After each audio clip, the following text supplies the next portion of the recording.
Hello students, आप सभी कैसे हैं। उम्मीद करती हूँ कि आप सभी स्वस्थ होंगे, खुश होंगे।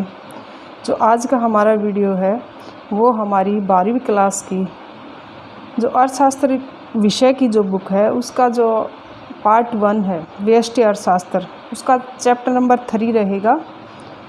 चैप्टर का नेम है उपभोक्ता के व्यवहार का सिद्धांत, थ्योरी ऑफ कंज्यूमर बिहेवियर। तो बेटा इसमें जो आज का जो चैप्टर है उसमें हम करेंगे जो टॉपिक्स मैं कवर करवाने जा रही हूँ।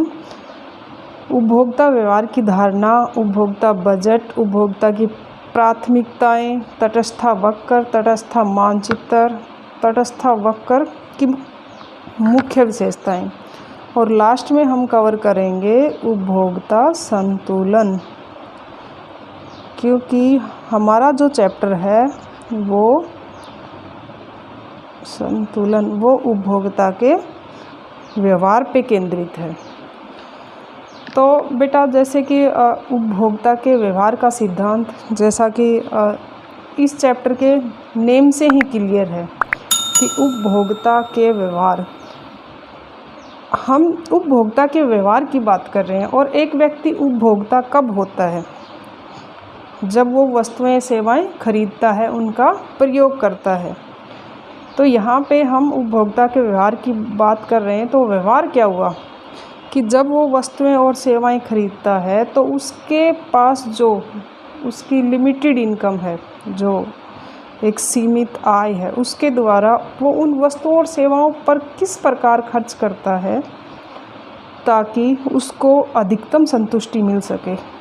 तो उपभोक्ता के व्यवहार के सिद्धांत में हम ये सब कुछ जानने की कोशिश करेंगे कि कैसे अपनी इनकम को वो उन वस्तुओं और सेवाओं पे खर्च करता है, क्यों वस्तुओं और सेवाओं पे खर्च करता है, और आखिर में वो उस संतुष्टि के मैक्सिमम स्तर तक किस तरीके से पहुंचता है ताकि वो संतुलन की अवस्था में आ सके। तो सबसे पहले हमारा है उपभोक्ता व्यवहार की धारणा, कंसेप्ट ऑफ कंज्यूमर बिहेवियर। तो उपभोक्ता व्यवहार से अभिप्राय उस विधि से है जिसके द्वारा उपभोक्ता ये चुनाव करते हैं कि वे अपनी आय को किस प्रकार खर्च करेंगे। कि कोई भी व्यक्ति है, चाहे वो बच्चा हो, बड़ा हो, वो उपभोक्ता ज़रूर है। क्योंकि उपभोक्ता कौन होते हैं? जो कि वस्तुओं और सेवाओं का प्रयोग करते हैं। तो उपभोक्ता का उद्देश्य उपभोक्ता संतुलन की स्थिति को प्राप्त करना। तो अब एक और बात आगे निकल के आई कि वो अपनी आय है, जो उसकी दी हुई आय है, लिमिटेड इनकम है, उसको वस्तुओं और सेवाओं पे खर्च करता है। लेकिन वो करता क्यों है? तो एक नेक्स्ट टर्म है उपयोगिता। तो उपयोगिता का क्या मतलब है, इसको जानने की कोशिश करते हैं। तो किसी वस्तु की वह शक्ति जिसके द्वारा आवश्यकता की संतुष्टि होती है, जिसके द्वारा आवश्यकता की संतुष्टि होती है। हर व्यक्ति की अपनी ज़रूरतें हैं, और जब उन ज़रूरतों की पूर्ति किसी वस्तु या सेवा के द्वारा होती है तो उसको एक संतुष्टि प्राप्त होती है। तो उस वस्तु के अंदर हमारी आवश्यकताओं की संतुष्टि, आवश्यकताओं की पूर्ति का एक गुण होता है जिसको हम क्या बोलते हैं? यूटिलिटी या उपयोगिता। नेक्स्ट जो रहेगा हमारा उपभोक्ता बजट। ये उपभोक्ता बजट क्या चीज़ है? इसी के द्वारा हम बजट सेट, बजट लाइन को समझने की कोशिश करेंगे। उपभोक्ता बजट से अभिप्राय उपभोक्ता की निर्धारित आय से है। उपभोक्ता के व्यवहार को समझने के लिए हम यह मान लेते हैं कि उसके पास एक निश्चित आय होती है। बजट, यहाँ पे हम उपभोक्ता बजट की बात करते हैं। तो बजट में क्या आता है कि भाई हमारे पास जो इनकम आएगी, हम उनको किन किन वस्तुओं पे खर्च करेंगे। तो कोई भी व्यक्ति है, उसकी इनकम एक निश्चित समय पे क्या होती है? लिमिटेड इनकम होती है, और उस सीमित आय के द्वारा उसकी, कोई भी व्यक्ति की जो सीमित आय है तो उसको उन वस्तुओं पे वो किस प्रकार खर्च करता है। और इसमें एक बात और समझाने की कोशिश की गई, उपभोक्ता के व्यवहार को समझने के लिए हम यह मान लेते हैं कि उसके पास एक निश्चित आय है।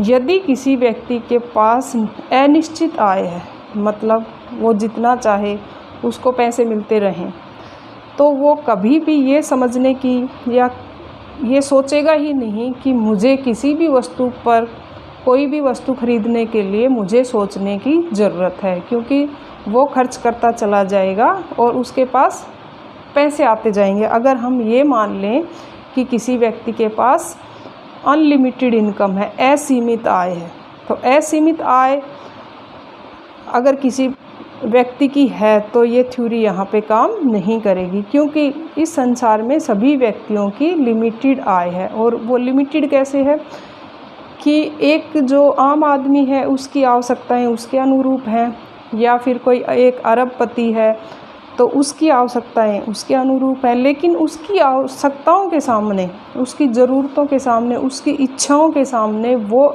जो इनकम है, वो आय है, हमेशा क्या रह जाती है, सीमित रह जाती है। तो जब वो आय उसकी इच्छाओं के सामने सीमित है, तभी हम इस उपभोक्ता के व्यवहार को समझ सकते हैं, क्योंकि जब कोई चीज़ हमारे पास सीमित है तभी हम उसका प्रयोग सोच समझ के करेंगे। और यही उसको की सोच समझने की शक्ति या उसके विवेक की शक्ति कि उन वस्तुओं पे वो अपनी सीमित आय को कैसे खर्च करता है, यही उपभोक्ता के व्यवहार का सिद्धांत है। नेक्स्ट जो हम करवाने जाएंगे कि मान लो इसमें क्या है कि इसमें नेक्स्ट जो हम एक नई जो मान्यता लेके चलते हैं कि यह भी कल्पना की जाती है कि उपभोक्ता इस निश्चित आय को दो वस्तुओं की खरीद पर खर्च करता है तथा उन दोनों वस्तुओं की कीमतें पहले से ही निर्धारित हैं जिनका कि उपभोक्ता को ज्ञान है। तो यहाँ पे हम इस उपभोक्ता के व्यवहार को या संतुलन को समझने के लिए हमने ये पहले से ही डिसाइड कर लिया है कि उपभोक्ता अपनी आय को, जो निश्चित आय है, उसको दो वस्तुओं पे खर्च करता है और उन दोनों वस्तुओं की कीमतें भी पहले से निर्धारित हैं, उपभोक्ता की आय भी पहले से ही निर्धारित है और उन कीमतों का उपभोक्ता को ज्ञान भी है।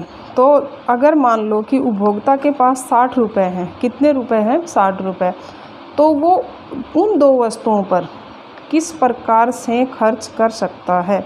तो मान लो कि वस्तु एक है, जो वस्तु एक का मूल्य 2 रुपये है, यहाँ पे हम सेब लगा सकते हैं, एप्पल। नेक्स्ट है वस्तु 2, ये संतरा मान लेते हैं, इसको ऑरेंज, तो इसकी कीमत है एक ऑरेंज 1 रुपये के बराबर है। तो उपभोक्ता के पास क्या क्या संभावनाएं हो सकती हैं कि या तो वो 60 के 60 रुपये की क्या खरीद ले, संतरा खरीद ले और सेब या एप्पल बिल्कुल ना खरीदे। दूसरी जो संभावना है, ये हम इसको ए का नाम दे देते हैं यहाँ पे, कि ए जो संभावना है, ए जो पॉसिबिलिटी है, उसमें या तो वो पूरे की पूरे संतरे खरीद ले, सेब बिल्कुल ना खरीदे। बी संभावना देखते हैं क्या हो सकती है कि वो 10 संतरे खरीद ले और 10 एप्पल खरीद ले और 40 संतरे खरीद ले, क्योंकि यहाँ पे इसका मूल्य 20 हो जाएगा 10 संतरों का और इसका 40, तो 60 हो जाएंगे टोटल रुपीज़। थर्ड, उसके पास क्या संभावना रहेगी, वो 20 सेब खरीद ले, 20 संतरे खरीद ले। फोर्थ जो संभावना रहेगी, वो अपनी टोटल इनकम के द्वारा वो एप्पल खरीद ले और यहाँ पे अगर वो एप्पल पूरी इनकम का एप्पल खरीद लेता है तो उसके पास और पैसे नहीं हैं, तो वो यहाँ पे संतरे नहीं खरीद पाएगा। या तो अपनी पूरी आय को एप्पल खरीदने में खर्च कर दे, या फिर संतरे खरीदने में खर्च कर दे, या फिर इन दोनों किसी कॉम्बिनेशन पे वो बना रहे, दोनों में से किसी एक कॉम्बिनेशन पे। जो 4 हमारे पास कॉम्बिनेशन है, जो संभावनाएं हैं, उनमें से उपभोक्ता किसी एक संभावना को एक्सेप्ट कर सकता है। नेक्स्ट जो हमारा है वो है बजट समूह या बजट सेट। तो ये क्या है, यह है 2 वस्तुओं के एक समूह के प्राप्य संयोगों को व्यक्त करता है जब वस्तुओं की कीमतें तथा उपभोक्ता की आय दी हुई हो। तो 2 वस्तुओं के उस कॉम्बिनेशंस को बताता है, उस समूह को बताता है जो प्राप्य संयोगों को, प्राप्य मतलब जो एक उपभोक्ता प्राप्त कर सकता है अपनी उस दी हुई कीमत के द्वारा, अपनी दी हुई आय और उन वस्तुओं की, जो दो वस्तुएं दी हुई है उनकी कीमतों को जानते हुए। नेक्स्ट जो हम पढ़ेंगे वो है हमारा बजट लाइन। बजट लाइन या इसको प्राइस लाइन भी बोलते हैं। तो ये हमारी जो इस पे जो हमारी जो गुड टू है जो यहाँ पे दी हुई है और यहाँ पे जो वस्तु 1 दी हुई है, तो इसमें उपभोक्ता के पास इसके बीच में, इस लाइन के बीच में जो संयोग बन रहे हैं उस पे क्या तो उपभोक्ता 60 के 60 रुपीज़ संतरे पे खर्च कर दे, सेब पे खर्च कर दे यहाँ पे, या फिर बीच में से कोई भी कॉम्बिनेशन वो ले सकता है ना। तो इसके अंदर जब उपभोक्ता रहता है तो उसकी संतुष्टि का लेवल कम रहेगा और इसके बाहर, वो इस लाइन के बाहर नहीं जा सकता, क्योंकि उसकी जो आय है वो उसको इससे आगे नहीं बढ़ने देती। नेक्स्ट जो हमारी है बजट रेखा, जो हमने पढ़ा, ये बजट लाइन जो इसमें ड्रॉ की हुई है, इसकी डेफिनेशन को समझते हैं। बजट रेखा यह वह रेखा है जो वस्तु 1 तथा वस्तु 2 के उन विभिन्न संभव संयोगों को प्रकट करती है जो दिए हुए अपने बजट तथा वस्तु 1 तथा वस्तु 2 की दी हुई कीमतों पर उपभोक्ता खरीद सकता है। तो ये जो ये रेखा है इसको हम बजट लाइन या प्राइस लाइन भी बोलते हैं।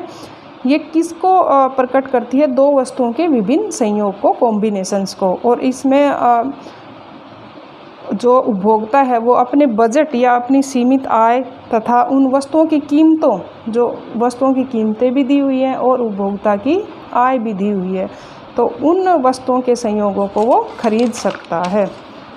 नेक्स्ट पेज की तरफ बढ़ते हैं बेटा। तो बजट रेखा के किसी भी बिंदु पर उपभोक्ता अपनी समस्त आय वस्तु 1 पर या वस्तु 2 पर या वस्तु 1 और वस्तु 2 दोनों पर खर्च कर सकता है। इसका मतलब मैंने आपको अभी समझाया बेटा कि इसका मतलब ये है, या तो वो पूरे के पूरे तो अपने 60 रुपीज़ हैं, जो 60 रुपये हैं, वो क्या तो वस्तु 1 यानी कि सेब खरीदने पे लगा दे या संतरे खरीदने पे लगा दी, या दोनों के बीच का कोई कॉम्बिनेशन ले सकता है।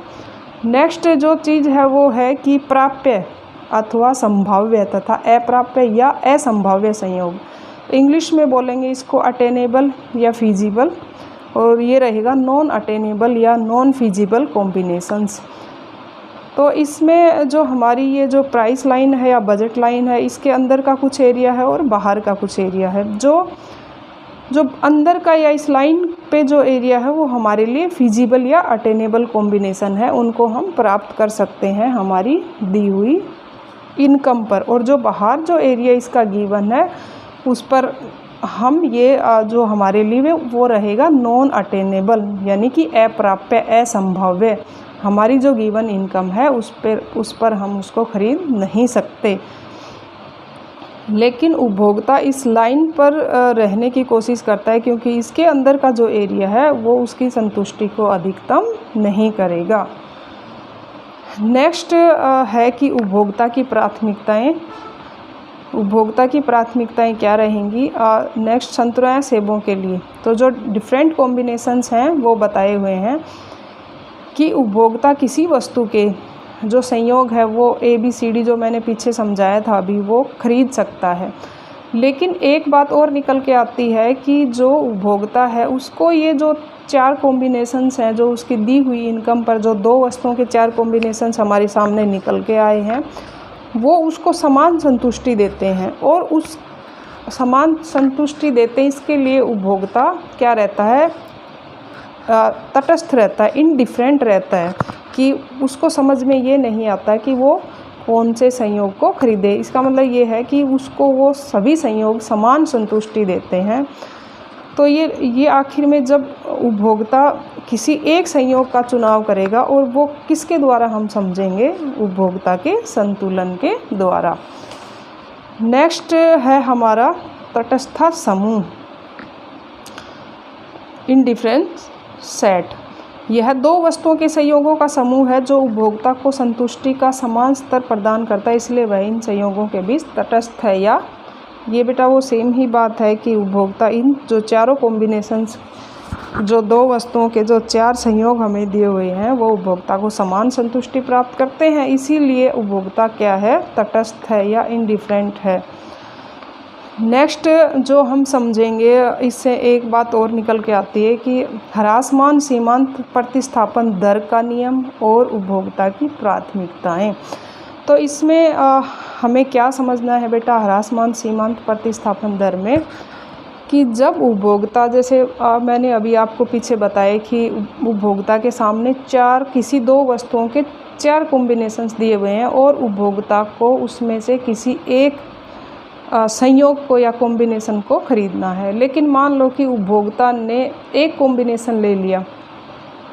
अगर एक कॉम्बिनेशन से, एक संयोग से जब वो दूसरे संयोग की तरफ बढ़ता है, मान लो कि वो अपनी सारी की सारी इनकम संतरों पे खर्च कर रहा है, उसके पास जो 60 रुपीज़ हैं, अब वो सेब नहीं खरीद रहा, तो जब वो कुछ संतरों को छोड़ के सेब खरीदने की कोशिश करेगा। देखो बेटा, पीछे हम थोड़ा मूव करते हैं कि मान लो कि वो उपभोक्ता है, वो कॉम्बिनेशन ए को उसने क्या किया है, पसंद किया है, वो इसको ख़रीदना चाहता है। तो सबसे पहले वो सारी की सारी इनकम किस पे लगा रहा है, वस्तु 2 पर, यानी कि संतरों पर।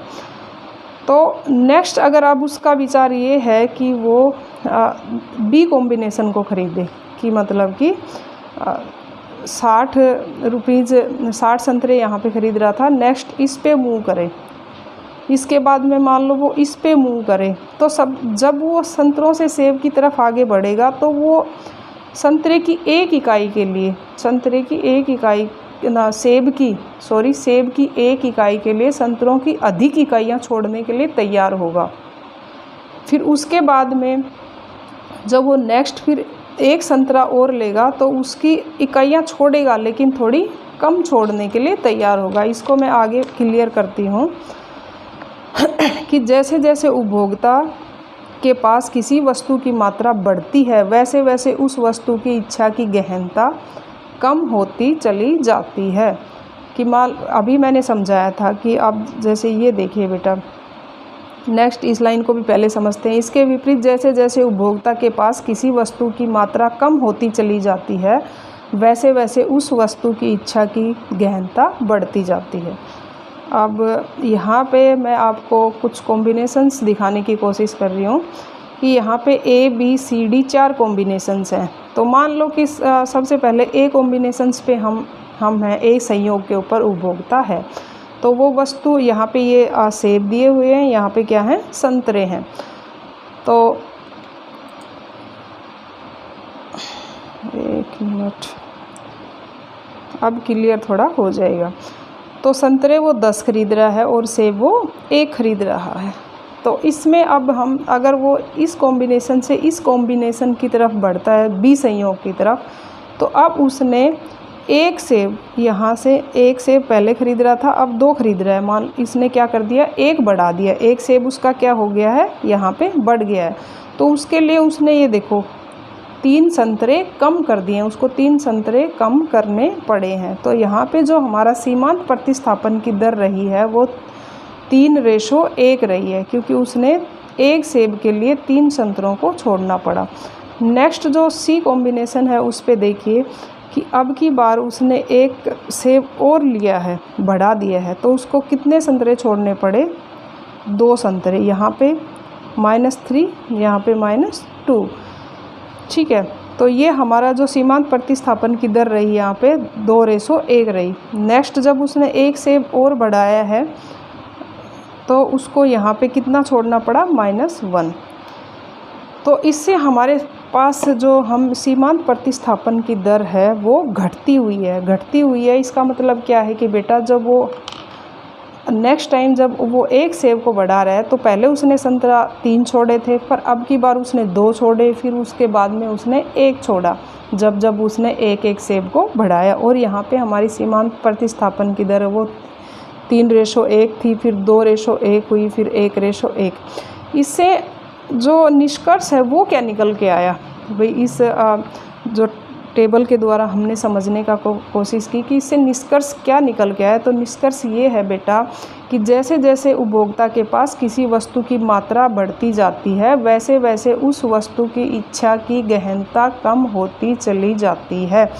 कि पहले वो क्या ले रहा था, संतरे ज़्यादा ले रहा था, तो जैसे जैसे उसने सेब बढ़ाए तो पहले उसकी जो इच्छा की गहनता थी सेब के लिए ज़्यादा थी। क्या थी? सेब के लिए ज़्यादा। तो उसने एक सेब और बढ़ाने के लिए 3 संतरे छोड़ दिए। तो अब की बार वो जो उसका जो कॉम्बिनेशन है जो वो उपभोग कर रहा है वो क्या है? 2 सेब हैं और 7 संतरे हैं। अब उसकी इच्छा है कि वो 1 सेब और बढ़ा दे, ठीक है, लेकिन वो संतरे 2 छोड़ने चाहता है, 2 संतरे कम करना चाहता है, क्योंकि उसकी जो सेब के प्रति जो इच्छा की गहनता थी, जो पहले जो उसने सेब कंज्यूम किया था, खाया था, अब की बार जो इच्छा की गहनता है वो कम हो गई है। और उसके बाद में जब उसने अगली जो संयोग को जब उसने ख़रीदा या लिया तो उसने अब की बार केवल 1 संतरा ही छोड़ा, क्योंकि जो वस्तु उसके पास कम होती चली जाती है, जिस वस्तु की उसके पास मात्रा कम होती चली जाती है, तो उससे उसकी इच्छा की गहनता कैसी होती चली जाती है? बढ़ती चली जाती है। तो अब वो संतरा कम मात्रा में छोड़ने के लिए तैयार है। तो बेटा ये जो हमारा नियम है ये क्या है? ह्रासमान सीमांत प्रतिस्थापन दर का नियम। क्योंकि इसमें हम ये समझने की कोशिश की हमने बेटा कि जब उपभोक्ता किसी 2 वस्तुओं के संयोग को खरीदता है तो एक वस्तु को जब वो बढ़ाना चाहता है, एक वस्तु के उपभोग को जब वो बढ़ाना चाहता है तो उसको दूसरी वस्तु का उपभोग कम करना पड़ेगा। लेकिन वो किस तरीके से कम करता है? और जैसे जैसे कोई वस्तु कम होती चली जाती है उसकी इच्छा की गहनता बढ़ती चली जाती है, और जैसे जैसे किसी वस्तु की मात्रा अधिक होती चली जाती है तो उस वस्तु की उस व्यक्ति के लिए इच्छा की गहनता कम हो जाती है। तो ये हमने किस में समझा? ह्रासमान सीमांत दर के नियम में। जो आज का जो वीडियो है बेटा ये हमारा यहीं तक है, क्योंकि अगर एक ही वीडियो में सारा टॉपिक कवर करवाऊंगी तो वो ज़्यादा लेंथी हो जाएगा। तो वीडियो को देखने के लिए थैंक यू बेटा, लाइक ज़रूर करें।